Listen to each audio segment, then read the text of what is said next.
عثمانی حیثیت المختاری کے مخالف ہے وہ ہماری دشمن نمبر 1 ہے، وہ چاہے پاکستان ہے، وہ چاہے ہندوستان ہے، چاہے دنیا کی کوئی طاقت ہے۔ اور ساتھ ساتھ انہوں نے یہ بات بھی کی کہ دنیا کے اندر بسنے والی وہ تمام اقوام، وہ تمام لوگ، وہ تمام ممالک جو جموں کشمیر کی آزادی کے حمایتی ہیں، وہ ہمارے دوست ہیں، وہ ہمارے الائز ہیں، وہ ہماری آزادی کی جدوجہد کو سپورٹ کریں۔ تو یہ بنیادی طور پر فکر مقبول تھی جس نے اس ریاست کے اندر ایک ایسا ایک ڈفرنس کریٹ کیا مقبول بٹ صاحب نے اپنے جدوجہد سے، کیونکہ ایک وقت میں جب ہم تاریخ پڑھتے ہیں تو شیخ عبداللہ کا نام ایک جب لیا جاتا تھا عزت و وقار کے ساتھ لیا جاتا تھا، اور شیخ صاحب کو ہم نے سنا ہے کہ جہاں شیخ صاحب کھڑے ہو جاتے تھے وہاں لالوں کا مجمع لگ جایا کرتا تھا۔ لیکن وہی شیخ صاحب اللہ ان کو غریق رحمت کرے کہ جب انہوں نے اندرا عبداللہ اکارڈ کیا اور اپنی آزادی کو، اپنے ملک کو، اپنی ماں پر کمپرومائز کیا، تو آج بھی شیخ عبداللہ کی جو سری نگر میں قبر ہے وہاں بھارتی فوجیوں کا پہرا موجود ہے۔ اور اسی طرح جو اس وقت ہمارے ادھر غازی صاحب یا کہہ سکتے ہیں کہ مجاہد اول جنہوں نے پہلی گولی کے جو ہے وہ نعرے لگائے تھے، وہ آج آپ کو کہیں نظر نہیں آتے۔ ان کی جماعت جو ایک عرصے تک اقتدار میں رہی، 30 سال اس نے یہاں اقتدار انجوائے کیا فوجی اسٹیبلشمنٹ کے ساتھ مل کے، وہ آج سکڑ کے ایک سیٹ جو ہے نا وہاں تک پہنچ گئے۔ تو یہ ساری چیزیں اس کے مقابلے میں مقبول بٹ صاحب کو آپ دیکھیں تہاڑ جیل میں جب ان کو پھانسی دی گئی، شاید بہت چند لوگ ان کو جانتے تھے اس ریاست کے اندر، ان کو مختلف القابات دیے جاتے تھے، لیکن یہ اللہ تعالیٰ کی قدرت ہے، یہ اس کا قانون ہے کہ وہ جس کو عزت دیتا ہے پھر اس کے مقابلے میں کوئی دنیا کی طاقت کھڑی نہیں ہو سکتی۔ قرآن حکیم کی ایک آیت بھی جب ہم اس کا مطالعہ کرتے ہیں وَتُعِزُّ مَن تَشَاءُ وَتُذِلُّ مَن تَشَاء، عزتیں اور ذلتیں جو ہے وہ اللہ تعالیٰ اس پر قدرت رکھتا ہے۔ تو یہ اس وقت جس ہستی کا آج ہم دن منا رہے ہیں، اس کا دن منانے کا مقصد یہی ہوتا ہے کہ ہم اپنا پیغام لوگوں تک پہنچائیں، اپنی جدوجہد ہے اس کو مزید آگے کس طرح ہم بڑھا سکتے ہیں، کس طرح ایک یونٹی کی فضا پیدا ہو سکتی ہے۔ اور اس یونٹی کی فضا کو پیدا کرنے کے لیے ہمیں 2 چیزوں کا بہرحال احترام کرنا پڑے گا کہ جو ہم بات کرتے ہیں اس پر پھر ہمیں عمل کرنا چاہیے۔ جو میں اس وقت جو میری سیاسی زندگی ہے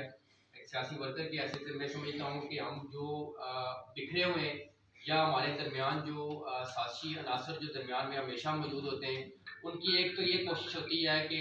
ان آزادی پسندوں کو، ان آزادی پسند تنظیموں کو آگے بڑھنے نہ دیا جائے، لیکن جب وہ آگے بڑھتے ہیں تو ان کو انہی کے اندر لوگ پیدا کر کے، انہی جیسے لوگ پیدا کر کے ان کو جو ہے وہ پھر پیچھے کیا جاتا ہے۔ تو یہ ایک وہ سازش ہے کہ جس کو ہم نے بے نقاب کرنا ہے۔ اپنے اندر جو ہمارے سہولت کار ہیں، چاہے وہ مظفر آباد اسمبلی میں بیٹھے ہیں، چاہے وہ گلگت کی اسمبلی میں بیٹھے ہیں، چاہے وہ مقبوضہ کشمیر کی اسمبلی میں بیٹھے ہیں، ان سہولت کاروں کا پیچھا کرنا ہے، اور ان سہولت کاروں کی وجہ سے ہی آج کی ریاست جموں کشمیر جو ہے وہ غلام ہے، اور اپنے قول اور فعل کو بڑا ہمیں سیدھا کرنا پڑے گا۔ یہ کبھی نہیں ہو سکتا کہ ہم آزادی کی بات کریں اور جن غاصب قوتوں نے ہمیں ہماری آزادی سلب کی ہے ہم پھر انہی کے ساتھ جا کے بیٹھ کے انہی کی جو ہے نا ایما پر جو مختلف پروگرامات کا انعقاد ہوتا ہے، یہاں 5 فروری لوگ مناتے ہیں، میں ایک بات کروں گا،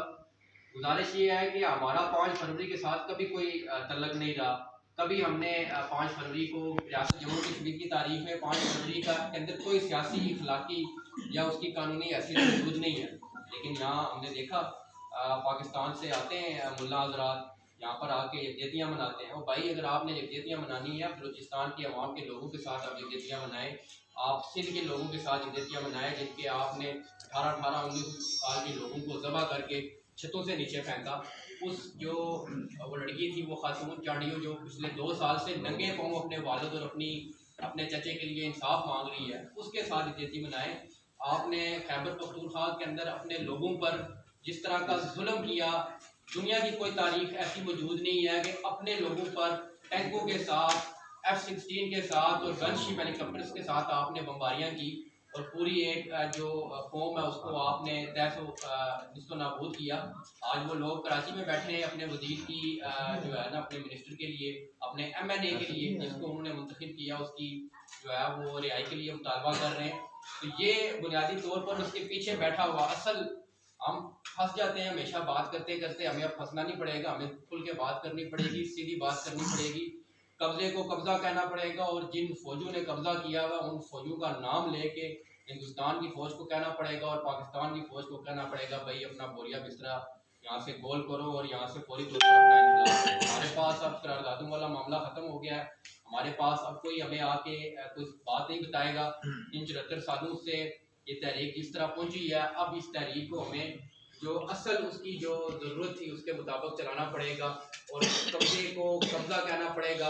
اور اس کی بنیاد پر ہمیں اپنے لوگوں کو اکٹھا کرنا پڑے گا. یہ یہاں جتنے بھی ہمارے اکابرین اس حال کے اندر بیٹھے ہیں یا اس آزاد کشمیر کے اندر بیٹھے ہیں، آزادی پسند اتحاد کے نام سے یہاں میرپور کے اندر ہم نے پروگرام کیا، کوٹلی کے اندر جو ہے وطن دوست اتحاد کے نام سے پروگرام ہوا، راملہ کوٹ کے اندر پروگرام ہوا. تو یہ بٹ صاحب کی وہ شخصیت ہے جس کے پاس یہ صلاحیت موجود ہے کہ وہ اپنے لوگوں کو اکٹھا کرنے کی صلاحیت موجود ہے. ہم بے شمار پروگرامات کرتے ہیں، لیکن شہید کشمیر کا ایک واحد پروگرام ہوتا ہے کہ ہمارے اپنے جو سیاسی یا نظریاتی اختلاف ہیں وہ بھی ایک وقت کے لیے ہم پیچھے کر دیتے ہیں، اور مقبول بٹ صاحب کا دن کو جو ہے ہم اس طرح بیٹھ کے سیلیبریٹ کرتے ہیں. تو یہ فکر مقبول ہے، اس کو ہمیں لے کے چلنا پڑے گا. اور میں آخر میں پھر اپنے تمام جو ہمارے سینئرز یہاں موجود ہیں، صغیر صاحب ڈڈیال کے اندر ایک لمبے عرصے سے جدوجہد کر رہے ہیں، ان کی جماعت ورکرز پارٹی، لبریشن لیگ، معاملہ شماری، ایس ایل ایف، جتنے بھی دوست احباب یہاں بزرگ میرے دوست نوجوان مست کے شریک ہوئے، خاص طور پر جو عباسی صاحب نے جو یہاں شعر پڑھے اور دانش صاحب نے، میں ان سے گزارش کروں گا کہ اس محاذ کے اوپر آپ کام کریں، علمی محاذ پر آپ کام کریں. ہمیں لوگوں کو ذہنی طور پر مسلح کرنا پڑے گا، سیاسی طور پر مسلح کرنا پڑے گا. اور یاد رکھیے کہ جس دن ہم سیاسی طور پر اور ذہنی طور پر باشعوری طور پر مسلح ہوگے تو پھر ہمیں بندوق اٹھانے کی ضرورت بھی نہیں پیش آئے گی. بندوق اسی وقت اٹھائی جاتی ہے جب آپ کو دیوار کے ساتھ لگایا جاتا ہے. تو آج ہمارے پاس جو ہے وہ ایک علم موجود ہے، نظریہ موجود ہے. اس نظریے کو آگے بڑھا کے ہم سیاسی میدان کے اندر پرامن جو ایک سیاسی نظامت ہے اس کو آگے بڑھائیں. آپ تمام احباب کا بہت بہت شکریہ.